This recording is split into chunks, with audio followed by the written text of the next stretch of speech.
So it is now 1 p.m. Thank you all for your patience. Um, I am proud today to introduce Miss Susan Pepper. And Susan Pepper will be talking today about the International Atomic Energy Agency, History and Safeguards Implementation. Um, she is the chair of the Non-Proliferation and National Security Department, or NNS, at Brookhaven National Laboratory. She has worked international safeguards for over 20 years with the International Atomic Energy Agency, the International Safeguards Project Office, and the National Nuclear Security Administration. Susan, with that, I'll hand it off to you. Please take it away. Thank you, Flynn. Good afternoon, good morning. Really happy to be here speaking to the Nuclear Engineering Summer School. I want to talk to you today about my experiences with the International Atomic Energy Agency and give you a little history of the organization and also talk about how they apply safeguards around the world. I want to give credit to Los Alamos National Laboratory since this presentation is derived from a presentation that we created together to talk to students around the country about career opportunities with the IAEA and in international safeguards.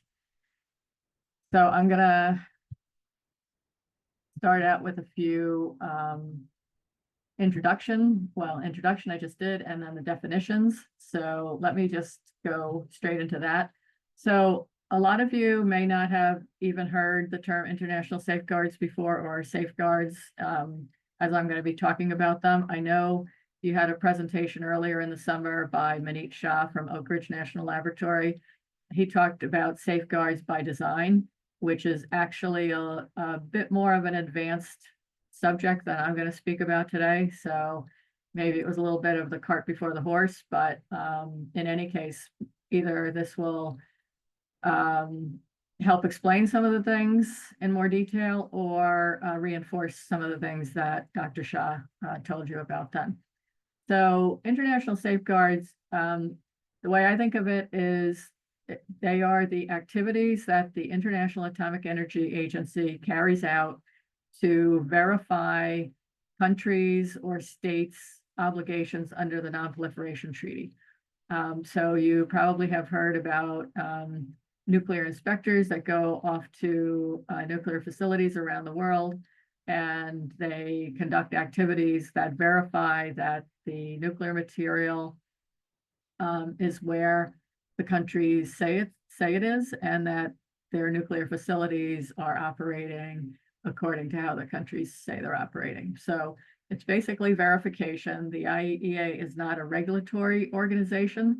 They have no real recourse if they find issues of noncompliance, but they work closely with the United Nations and the Security Council. They have their own board of governors that helps adjudicate some of these issues, and if that's not successful, they'll forward information to the Security Council to handle it. So the next thing I want to talk to you about or define is the nuclear fuel cycle. And many of you, again, you may be familiar with this, but some of you may not. So I just want to make sure we're all on the same page. The nuclear fuel cycle is the facilities and processes that are involved in producing nuclear material that can be used for nuclear power or nuclear weapons. Basically, it's the same process. It all starts out with uranium coming out of the ground, being manufactured or processed, converted into a form that could be used for nuclear power. Enrichment is one of the first processes that, as you probably know, natural uranium is low in U-235, but that's the principal part of the uranium that's used, the fissional part of it that can create nuclear power or an explosion. So enrichment facilities are a very important part of this cycle. The next stage is fuel fabrication after the material is enriched to a certain percentage of U-235. it's fabricated into fuel for a particular reactor. Not every reactor, but many reactors have different designs, so they have fuel in a different form. Reactors are also very important because reactors are where plutonium can be produced, and so the IAEA is looking at that very closely. Then we get into some of the controversial part of the cycle, which can make it either an open cycle or a closed cycle, and that's reprocessing. So reprocessing is where material, it's basically recycling. After the fuel in a reactor is no longer optimal, it can be recycled into new fuel so that it performs better in the reactor. But it's also where the plutonium can be separated. So this is considered a really sensitive part of the fuel cycle. And so in many countries, or call it many countries, including the United States, we don't recycle because the United States decided it wants to be a role model for other countries. We don't want other countries recycling and separating their plutonium. So we put it into a disposal situation. But other countries like France, UK, I believe, still reprocesses, Japan reprocesses. They have a closed fuel cycle, which means that they do recycle it. They put that material back into production and into use. And that cycle can go on for a very long time using the same material and making it more efficient.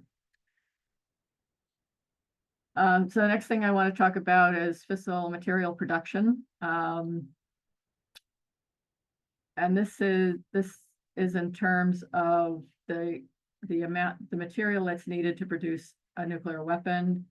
We refer to that as a significant quantity. So you can't make a weapon with just any amount of material.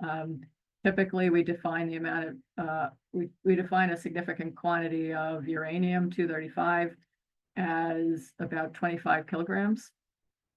That would be highly enriched uranium, which is beyond 20% U-235. For plutonium, it's a lower amount, it's 8 kilograms.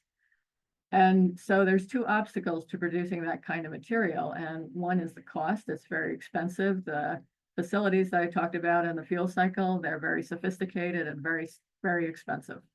Not of the type of thing that an individual or even a group of people smaller than a nation could really afford, and even some nations aren't able to afford that kind of technology. The other obstacle is time. It doesn't happen overnight. It's a very sensitive process. It relies on basically the different weights of the isotopes, and it takes months. In the most optimal situation, it takes months to enrich material up to the significant quantity. And if you're talking about plutonium, then it's even a lengthier process. And so, as I've been saying, I mentioned enrichment and reprocessing. Those are historically the two main processes for achieving significant quantities of material that could be used in nuclear weapons. Okay, so now I'm going to get into the history, and I think probably many of you have seen the movie Oppenheimer last summer, and so this may be well known to you also, but just as a little bit of a review so I can put everything that I'm going to say in context.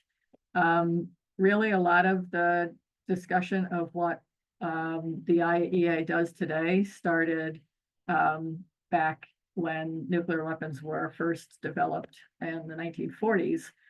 And when, before that, when fission was discovered.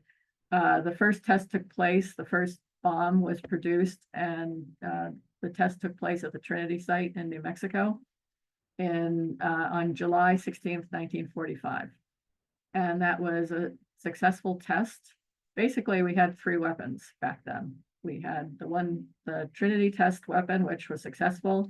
And then the decision was made by the government to use that weapon in Japan to bring the World War II to an end. And that decision was made on July 25th. So only 9 days later. It was very, very quick decision process. And in fact, when you look at the development of nuclear weapons, it was an extremely quick effort. If you think about from start to finish, that we did all of that R&D in about 2 years. I mean, it's really phenomenal. So the first weapon used in Japan was at Hiroshima. They called it Little Boy. They had nicknames. This was a highly enriched uranium-based weapon, and that was used on August 6, 1945. And then the second bomb, called Fat Man, was a plutonium device, and that was used in Nagasaki on August 9th, so 3 days later. And then the next day, August 10th, the Japanese surrendered, and that was the end of the war. But then that started a period of time during which thousands of warheads of many different designs were built by basically 5 countries. And over time, so the US was the first. I think the UK was the second to develop nuclear weapons. Russia was third, and then France and China. I'm not exactly sure of the order, but that was the history. And then so that started a non-proliferation movement, because so at the end of World War II, Europe was weak. The 2 superpowers that emerged from that war were the US and Russia, or the USSR at the time. And we ended up in a big arms race that basically continued until 1992. And there were many weapons built during that time, and then also a lot of tests. I have a nice video that shows the history of the testing, which I can share with you through the organizers. It doesn't work well over a virtual presentation, so I took it out. But it's very interesting to see how many tests were done between 1945 and 1992, when the US stopped testing. But non-proliferation efforts began way back in 1943, even before we used the first weapon. People started to realize that this could be a very dangerous weapon, and thought that it was we needed to curtail our use of it. And then in 1953, President Eisenhower had his famous Atoms for Peace speech, which he delivered at the UN General Assembly in New York. And he warned of the dangers of proliferation and called for the establishment of an International Atomic Energy Agency, that would control nuclear proliferation and stockpiles around the world. And that speech, it's not a long speech. You can find it on the internet. I encourage you to read it if you're at all interested. It's it's a piece of history, and it's basically it's the vision and foundation of where we are today. So based on President Eisenhower's speech, an organization actually called the International Atomic Energy Agency was formed by a statute that came into force in 1957, so 4 years later. The IAEA statute is basically a treaty. And so 56 states signed the treaty in 1957, including US, UK, Russia, and France, and then China joined later. The first safeguard system wasn't established until 4 years after that. So basically the organization was in planning, but the IAEA had a couple of different purposes. On the one hand, it was to prevent the spread of nuclear weapons, but on the other hand, it was to share nuclear technology with countries around the world that could benefit from it. Because after World War II, the United States did not share any of this knowledge with anyone except the UK, because we had very close, and we continue to have very close relationship with the UK. But we didn't share it with anyone else because we were afraid And I'm talking about the peaceful uses. I'm not talking about the weapons uses, but we didn't share any information about peaceful uses of nuclear energy with anyone because we were afraid that they would use it for non-peaceful purposes. Because it's, the two uses are very much interlinked. So the US, once the IEA was established, the US felt comfortable with using the IEA as a means to share this information so that all countries could make use of the agricultural and medical and power benefits that could be realized from nuclear energy. So in the 1960s, it was determined that a stronger treaty was necessary to control the spread of nuclear weapons. So the Non-Proliferation Treaty, or the Treaty on the Non-Proliferation of Nuclear Weapons, which is the full title, was negotiated in the 1960s, and it came into force in 1970 after it was ratified by the necessary number of countries. Today, the NPT is probably the most widely subscribed treaty in the world. It has over 180 signatories. And it's got basically the same pillars as the IAEA was established with. It's intended to stop the spread of nuclear weapons. It's intended to provide a sound basis for international cooperation on the peaceful uses of nuclear energy.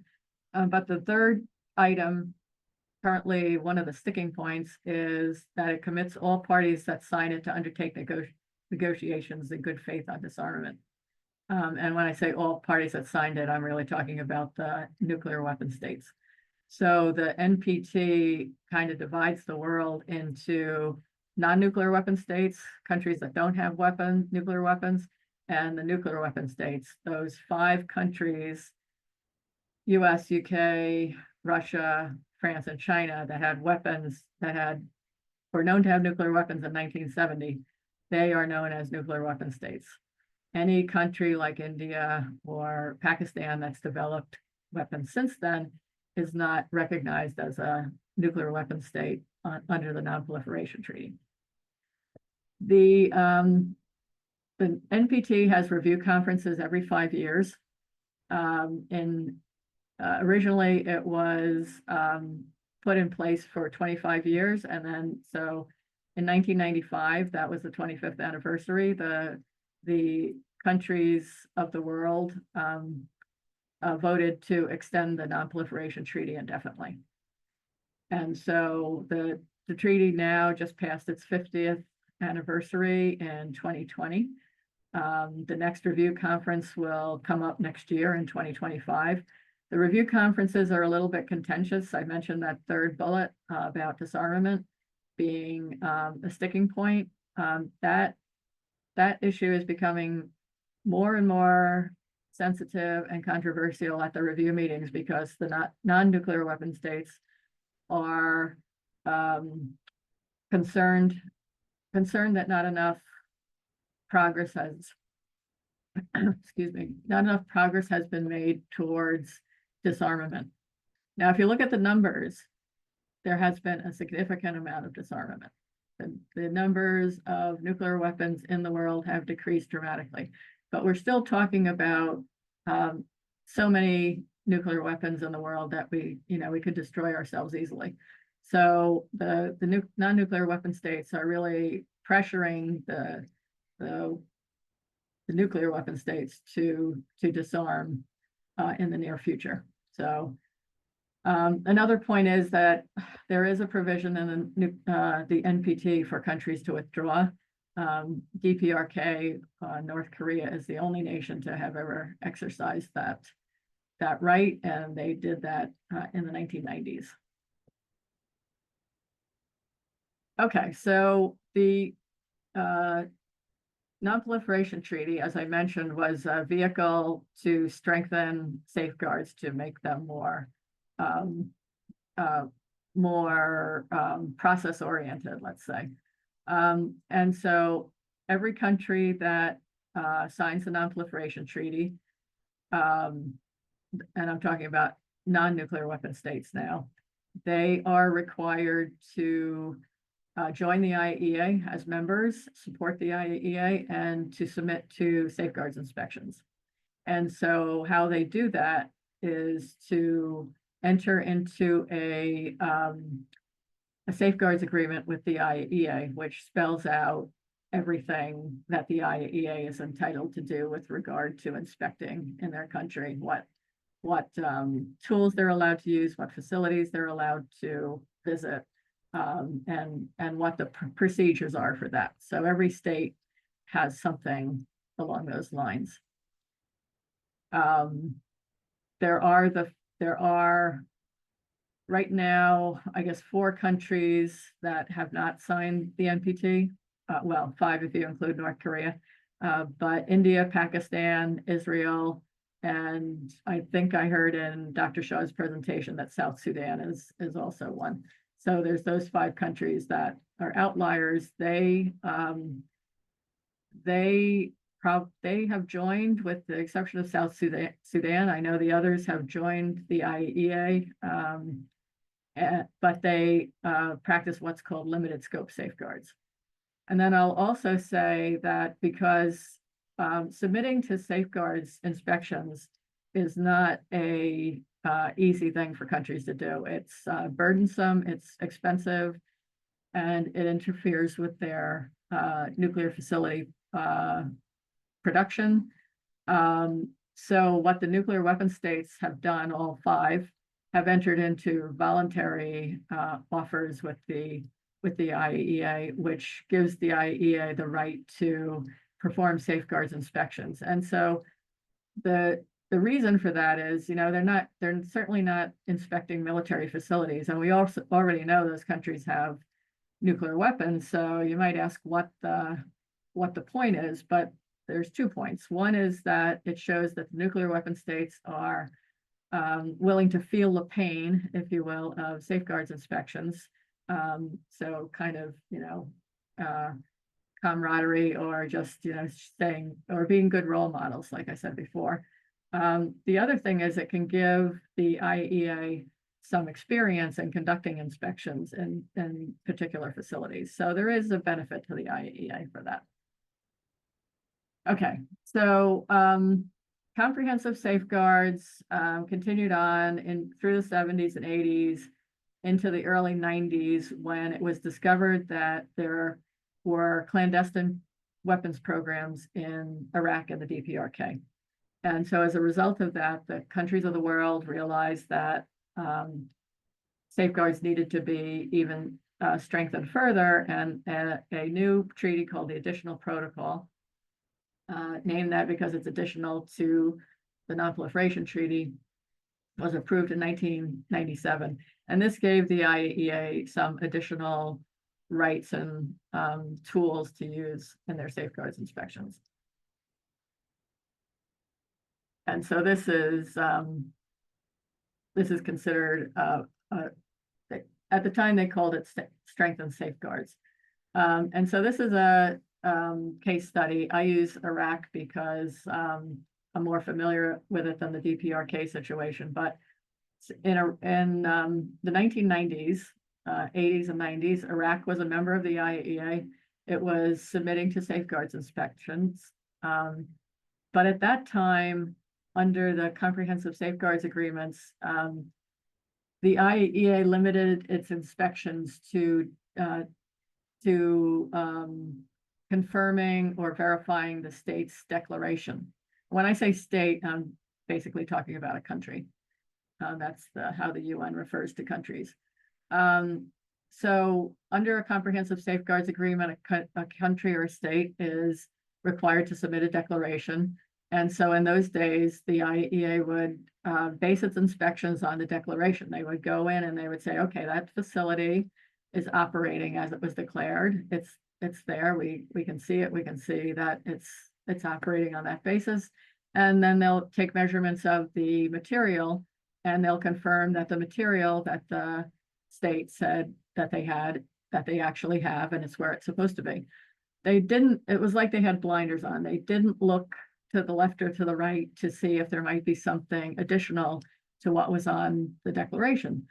And that is in fact what was going on in Iraq. Iraq had a parallel program of facilities that were intended to develop nuclear weapons for Iraq. But because the IAEA wasn't looking for it, they didn't find it.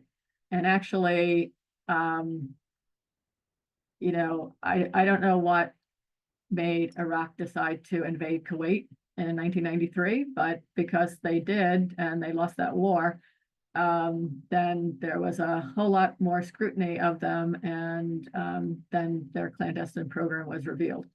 And so it was really because of that and some other things that were going on at the time that the IAEA began on working on new safeguards measures that included environmental sampling, the use of open source information, and I'll talk about some of these things later. And so this was referred to a program of strengthened safeguards. So today, the IAEA is currently working to achieve, and actually a lot of these things have been achieved, universal acceptance of the additional protocol. Well, that hasn't been achieved yet, but there's 142 countries that have signed the additional protocol. So that's well on its way. Integrated safeguards is the combination of traditional safeguards and these strengthened measures. And that, I would say, they want to make sure that the application of safeguards isn't overly burdensome. So that I would say is checked. Safeguards by design, you heard about earlier in the summer. In my mind, that's something that really is in the early stages. I don't think Dr. Shah mentioned it so much, but there isn't the companies that design nuclear facilities don't have a lot of incentive to sign on to safeguards by design. It's just another thing that increases the cost, in their mind, increases the cost of a facility. They're trying to keep the costs low so they can sell them. And so that's a tough sell. So there are people working on convincing facilities that it's in their interest to actually work on this. Unattended monitoring and data integration. I think that there's always more that they can do, but the IAEA has become pretty sophisticated in that. And then the state level concept approach. This is, I mentioned how under comprehensive safeguards, the IAEA was looking at only at the declaration. Well, now they have an approach where they look at everything. They will look at the country's declaration, but they will also consider what could be outside of that. And they look at a country's ability overall in terms of producing nuclear weapons. Okay, so Dr. Shah talked about safeguards by design, and I'm running a little late, so I'm going to skip over this. I think you've heard about that. People often ask me about the Iran deal, even though for all intents and purposes, that's in the rearview mirror for the time being. I just wanted to take a minute to go over this slide and the following one. The Iran deal was an effort to slow Iran's, it was a diplomatic effort to slow Iran's access to nuclear weapons. Their fuel cycle is such that they have, and their national wealth and their intellectual capability is such that they are capable of developing nuclear weapons. It was a diplomatic approach to slow that down, while there could be additional diplomacy that, in terms of economic development or other incentives, we could convince them that, and when I say we, I'm talking about the world community, could convince them that it wasn't in their best interest to develop nuclear weapons. So we signed this agreement. There were 6 countries that collaborated to work with Iran. The IAEA was conducting routine inspections in Iran. And I'll stress it again, the treaty was the best we could do at the time. It was not going to keep them from getting nuclear weapons, but it was going to give us time to talk to them, and it was going to slow them down. It was gonna decrease their stockpile of enriched uranium. It reduced the number of their centrifuges significantly. It prevented them from producing plutonium, and it enabled us to have a lot of insight into what was going on in the country. Unfortunately, in my mind, I mean, everyone has their own opinion of the outcome, but I think the fact that we withdrew from that agreement set us back, and probably Iran may have nuclear weapons in the near term if they don't already have them. Okay, so now let me get into the verification science and technology in terms of what the IAEA actually does for safeguards, technically speaking. This slide shows the types of information that the IAEA has access to. They have the information that the state supplies in terms of their declarations, their own nuclear material accountancy that they provide for the IAEA to verify, facility design information, and then anything else the country may want to offer. The middle section is the information that the IAEA gathers itself through inspections, doing measurements of equipment, doing analysis, of material, doing an analysis of material, inspecting facilities, confirming the design of facilities, and then complementary access is the type of inspection that the IAEA does when it takes the blinders off, when it looks from left to right and looks for other things that might be going on in a country, and thinks of, tracks down every question they might have or suspicion that they might have. And then other information is available to them, open source, which actually the IAEA gathers now, satellite imagery, the IAEA buys images from commercial companies. And then other refers to the fact that sometimes other countries will report on each other, and that's the IAEA will accept that information. And sometimes dissident groups will report on their own country. That's what happened in Iran about 15 years ago when it was determined that they were enriching uranium. That information came from a dissident group. Okay, so now I'm going to talk about the different types of technologies that the IAEA uses when it gathers information. So material control and accountability. This is about knowing how much of any material a facility has at any given time. So the IAEA goes in and makes measurements, and I'll talk about the tools they use. The types of facilities where they might do this could be material storage facilities, repositories, reprocessing sites, or reactors. So destructive assay is when the IAEA takes a sample, removes a sample of material from a facility. Could be from some kind of processing stream, like I'll suggest reprocessing. And they perform a chemical analysis of it to determine its content. So this is considered a technique that's very accurate. It can tell the IAEA easily what's in the sample that they've taken, but it assumes that the sample is from a homogeneous solution, which isn't always the case. When things can be mixed up, they don't always have the same concentration of everything in the throughout. So they might get an accurate result from something that's not representative. And then also it can be intrusive because you're actually taking some of the facility's material, which is not necessarily popular.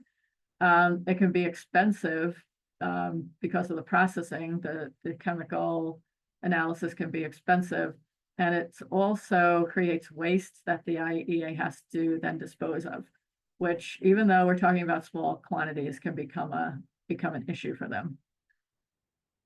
But it is one technique they use because it's the best for the particular application. So then non-destructive assay, on the other hand, And a lot of engineering and science fields use these terms for various things.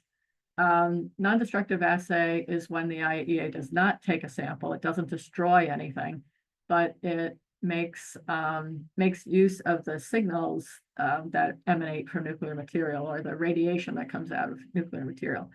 And I mean, I think it's very elegant, the way physics works, that each type of material has its own signature radiation. Sometimes they overlap, but in general, you can find something to identify a material with. And so non-destructive assay equipment takes advantage of that. So, and there are probably hundreds of different types of NDA instruments that are used. A lot of them developed at Los Alamos National Lab. They were traditionally known for being the geniuses that developed this technology.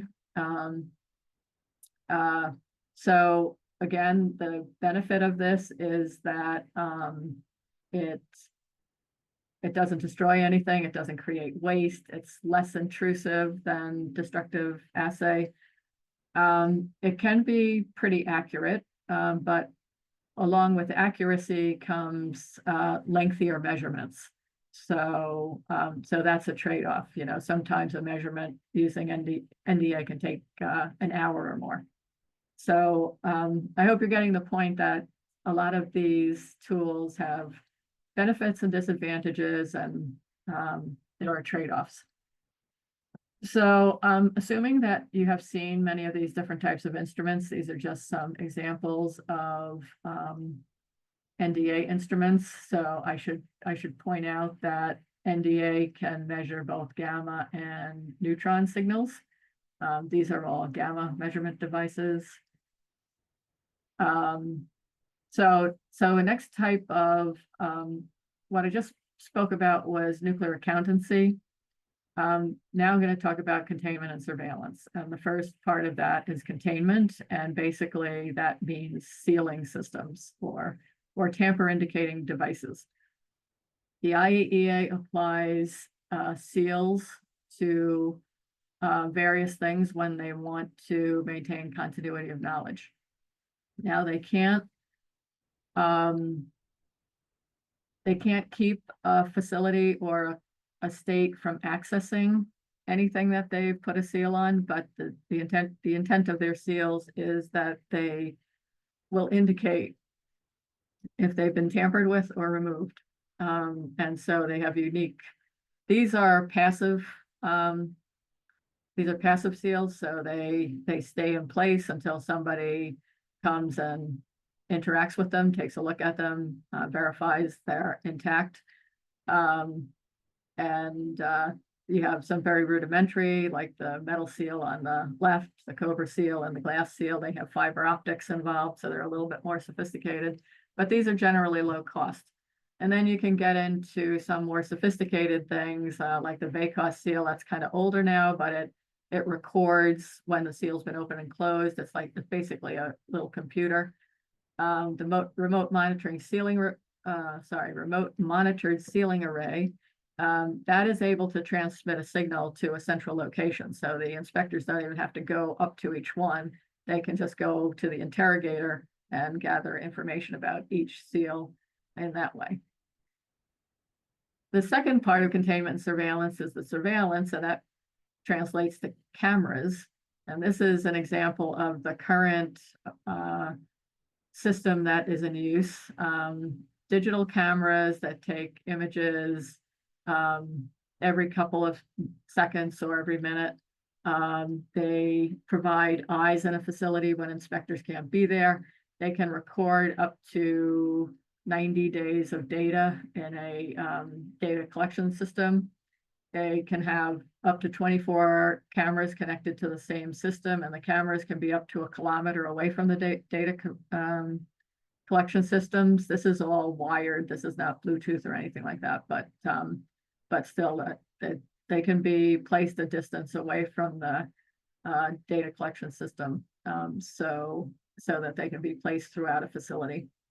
These are very expensive items. Those cameras can cost like $25,000 a piece. They are designed especially for the IEA. They have authentication and encryption in them so that the IEA can verify that the data is true and hasn't been tampered with. This particular system is reaching the end of its life cycle, and the IEA is developing new technology.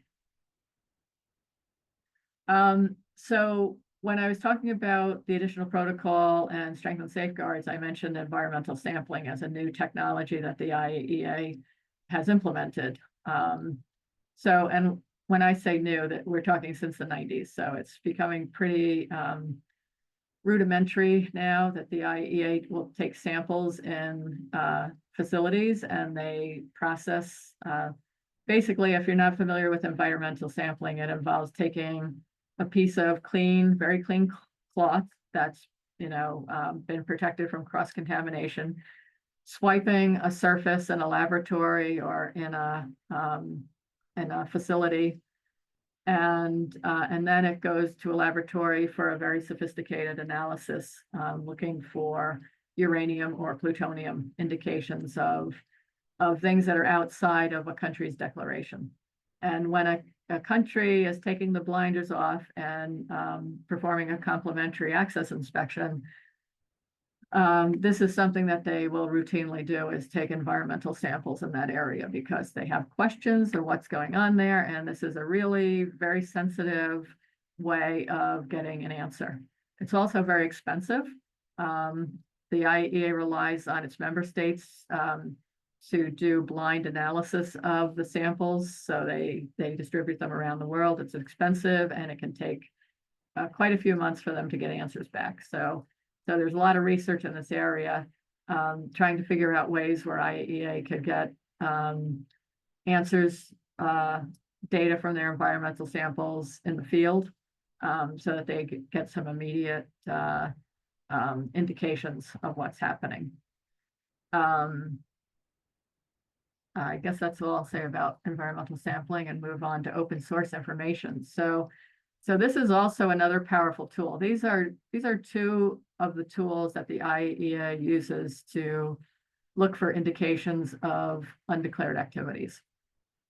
So open source refers to basically anything that's not classified information.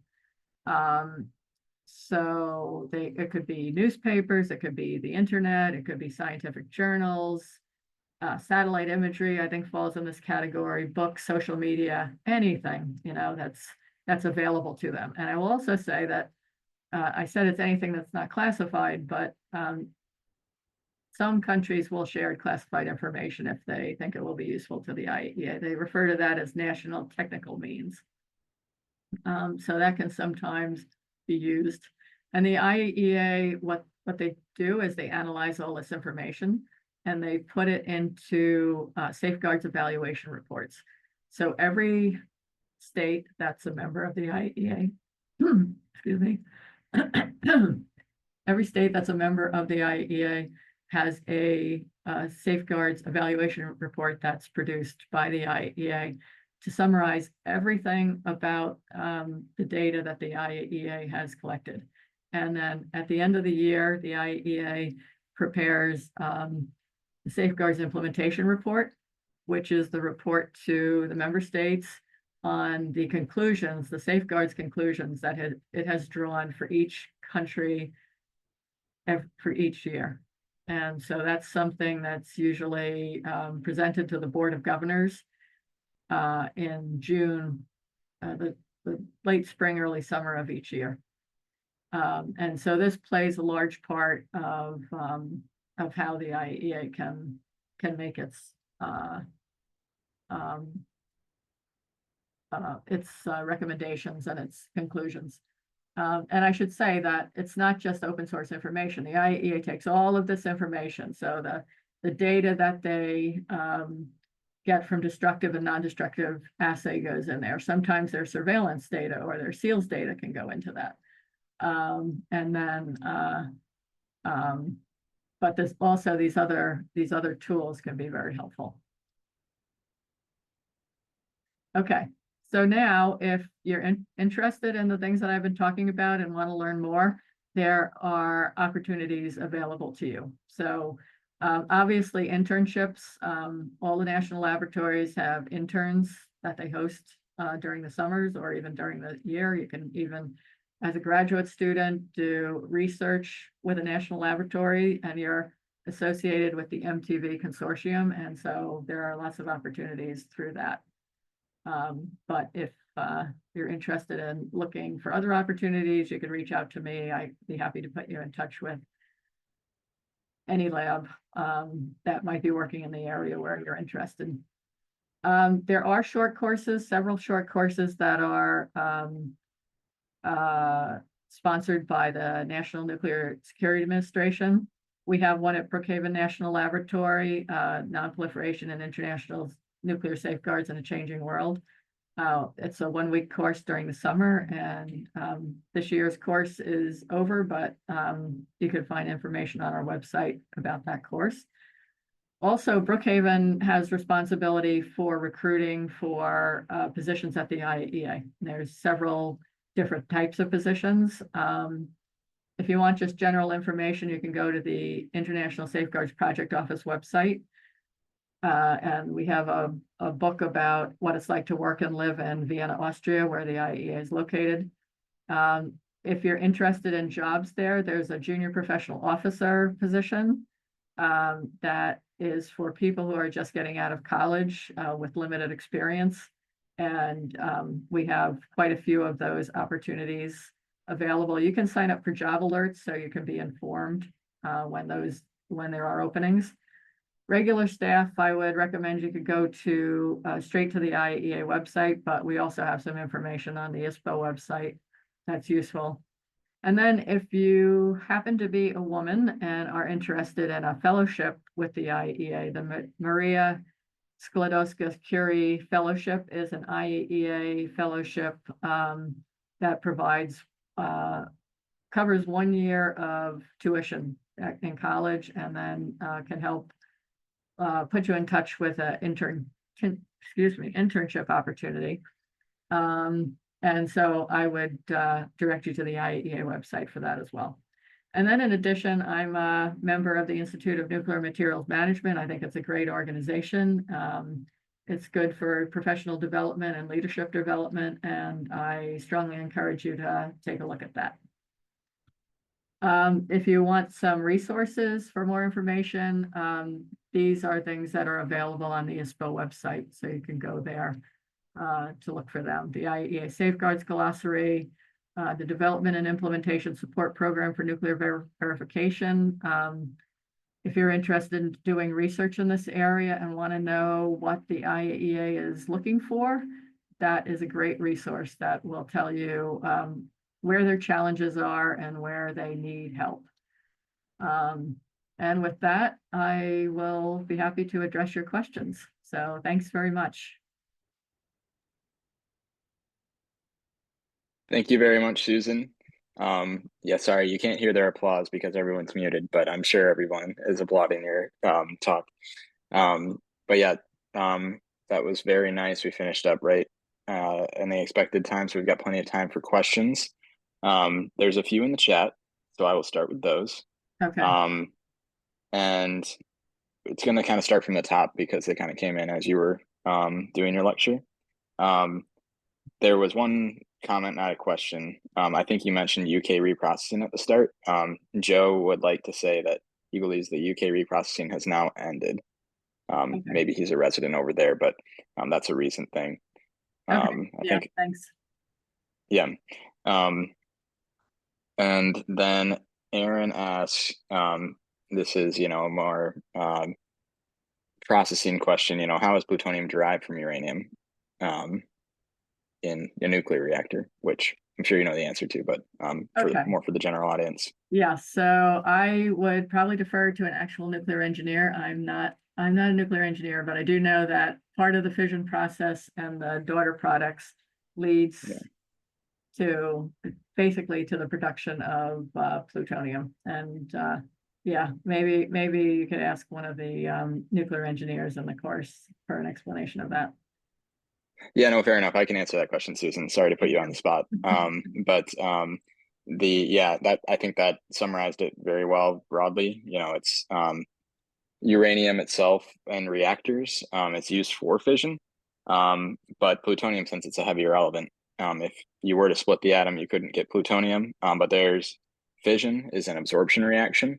And there's a very similar absorption reaction, which is just general neutron capture, that can increase your uranium to a higher isotope. So from 238 natural uranium to 239. And then you'll have beta decay.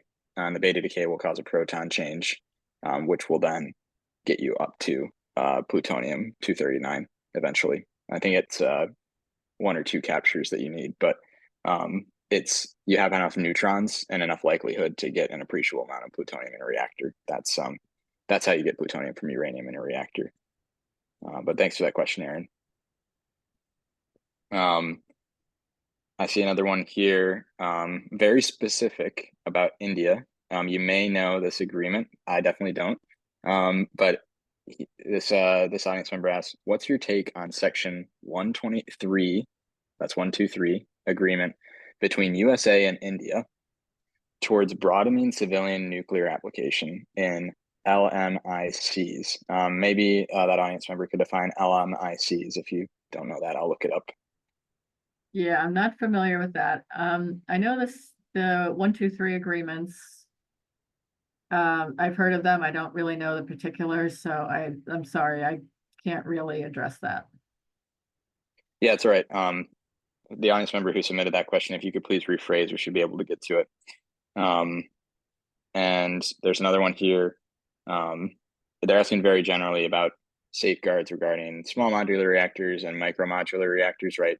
I think that integrates well with the safeguards by design section that you went past. But like more generally, like what you talked about, right? Like, does this transfer well to the smaller reactors? Yeah, so this is a good point because I talked about what safeguards is working on now, and one thing, if I was going to update that slide, I would talk about how to safeguard advanced reactors. So there's a lot of discussion in the community these days. First of all, there's a lot of excitement and enthusiasm about the prospect of new reactor types. But then there's also a lot of concern about what it means for safeguards. If you have, for example, if you have mobile reactors of some kind, floating reactors or something like that, or reactors that move around, how do you ensure that they're safeguarded? These new designs for small modular reactors or micro reactors, they will all have new designs. So the safeguards approaches are typically based on the design. And a lot of these new reactor types might be manufactured in a facility. And basically the nuclear material would be placed in the reactor in the manufacturer's facility, and then installed and placed somewhere, and then they would be returned to that manufacturer. Well, will the IAEA have access to safeguard them in the manufacturing plant? So there's a lot of questions about how these things will be safeguarded. Until we have the designs and know exactly how the new designs will be implemented, there's a lot of conjecture. So the only thing I can really say about that is the IAEA is taking a strong look at it. A lot of people in the US, I can say, are doing research in this area, policy studies, to think about what the outcome might be. But also, this could really significantly increase the IAEA scope of work. I didn't talk about the IAEA's budget at all. The IAEA has a relatively low budget. It's something on the order of 250 million euros per year. That's to safeguard the whole world. If you put that in context, that's it's about it's hard to have an example that everyone will understand, but I'm sure there are university sports teams, for example, that have a bigger budget. the police in Vienna, Austria have a bigger budget. I know that there are schools on, school districts on Long Island where I live that have budgets that are on the same order. So, it's, they do an awful lot with a very small amount of money. And if we add to that with new facility types, it's going to further stretch their resources. So that's one area of research and development is helping the IEA become more efficient. And hopefully get them more funding as the world inflates. Yeah, right. Yeah. Right. But yeah, thank you. That's a great answer. It also speaks to how dynamic the process is of even getting these reactors designed. You have to consider these things like safeguards, which I'm sure will be considered in the final design. Another question here. For environmental sampling, this may be more specific than what we were covering here, so we can answer it separate if you need. But for environmental sampling, are there typically 2 or 3 samples taken and then the results are cross-checked? Or is it you analyze one and in case of doubt, you analyze the second? Can you speak a little bit more to that process? Yeah, that's a good question. I'm not exactly sure what I'm pretty sure what the process is. So the IEA takes one sample, but my understanding is that they will cut it in pieces and they will reserve one in their laboratory, and then they'll send the other one out for analysis. So they do reserve a portion of it for later if there's any question.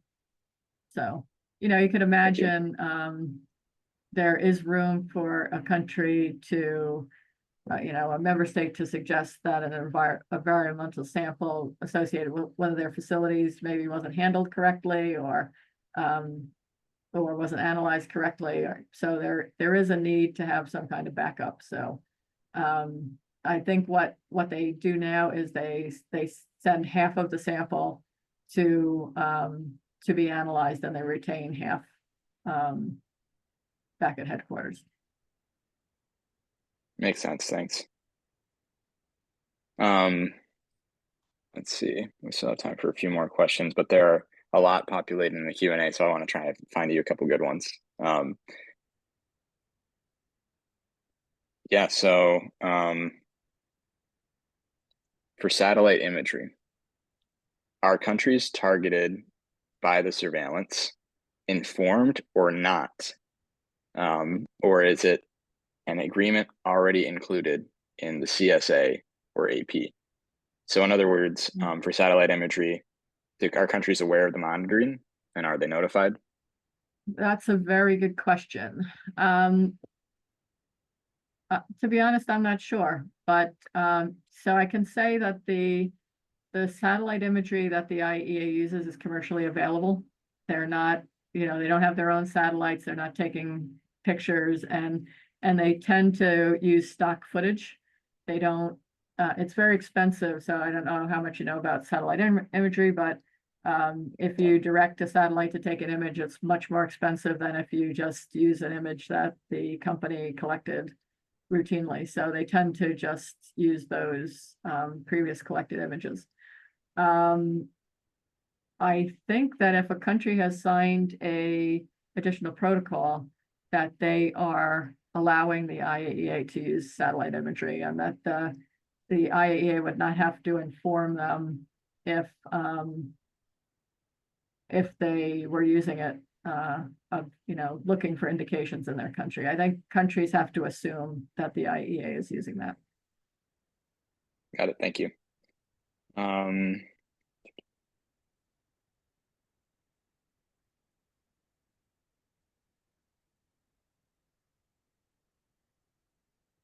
So you mentioned a couple or one country, right? In particular, North Korea, that withdrew from the NPT, right? Can you talk a bit about the benefits of being a part of the NPT and why a country would want to be a part of it or may be choosing to withdraw? So I think most countries that don't have nuclear weapons, well, there's a number of different things. So I think most countries that don't have nuclear weapons have made a decision. It's either economic, that they can't afford it, or they've made a decision that it's not in their best interest to have nuclear weapons. But one of the main reasons for, say, a developing country to join the IAEA is that by doing so, they can benefit from what's called technical cooperation.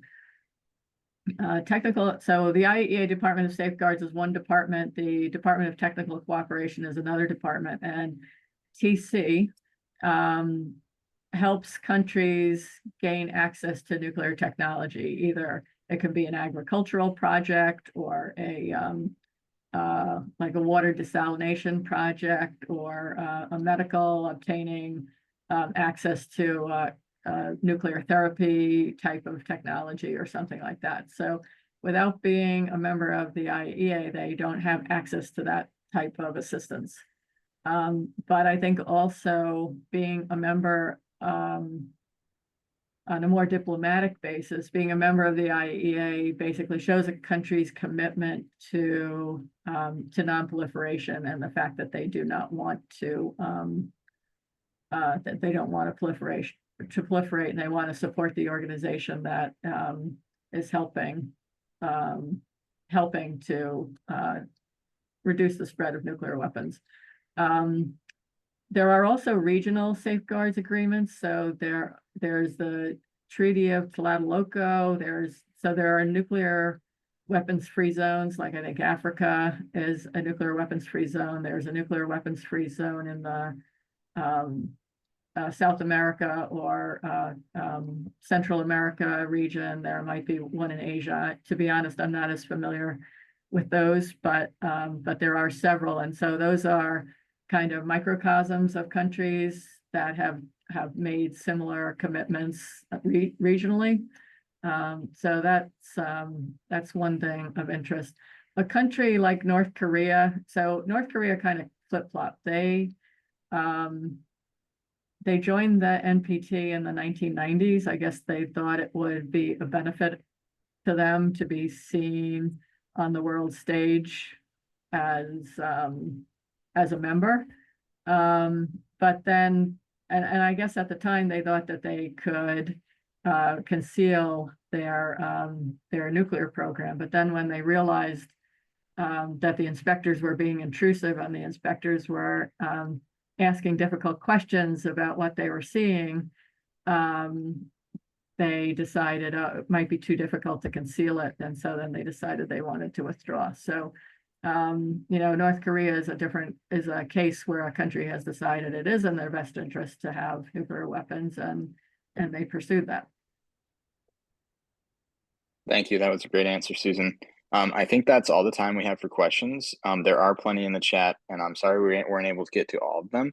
If you'd like, please reply. I will reply to our weekly email with the recording. Susan, if you're all right, I will also share your email. Yeah, absolutely. Thank you. And also, this recording will be online on our MTV website with your permission. So if once we have that recording, I'll send that out, and as well as the contact. So thank you everybody for joining today. And thank you again, Susan, for a great talk. This is concluding our second to last lecture of this year's MTV Nuclear Engineering Summer School. So one more tomorrow. We'll be talking about dark matter and neutrino detection. Dr. Alex Kavner. Look forward to seeing all of you guys online. And thanks again, Susan, for joining us. We'll see you.